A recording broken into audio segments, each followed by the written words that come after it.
সেদিন আমারে বলছে যে হুজুর আমাদের মসজিদে এমন অত্যাচার করতেছে কতগুলা বুড়া, তবে হুজুর দোয়া করেন এই সেটটা উঠে গেলেই নতুন সেট আসবে।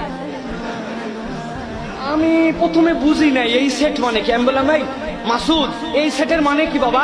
বলতেছে মানে ইনাদের বয়স সবার 70-এর উপরে, আর বেশি দিন টিকবে না।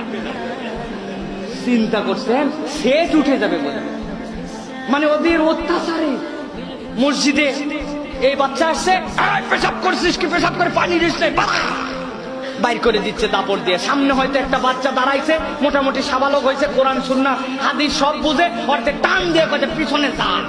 আছে না এরকম? খালি কর কর কর কর কর কর কর কর করে চাচা।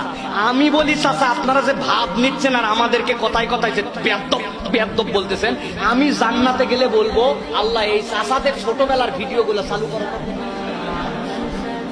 শিওর আমি বলবো, আমারে খুব কষ্ট দিয়েছে 2-3 জন ছোটবেলায়।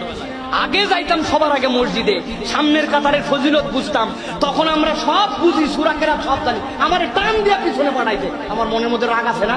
আমি বলবো মাফ করে দিছি ঠিক আছে, কিন্তু ছোটবেলায় আমার বয়স উনি নামাজ পড়ছে কিনা আল্লাহ ভিডিও অন করো, আমরা জান্নাত এরকম করে দেখছি। আহা ইমাম সাহেব তো নামাজে দাঁড়ায় গেল, মুয়াজ্জিনে কামত দিল, উনি তো পাশ দিয়ে ঘুরতেছে, মুরব্বী নামাজ পড়ে নাই। আছে না এরকম মুরব্বী? আছে না? ওইগুলো শেষ বয়সে আছে ভাব নিচ্ছে এখন মসজিদে, আছে না? আপনি কবে শুধরাবেন? আমাদের মতো ছেলেদেরকে এরকম কথা কেন বলতে হবে?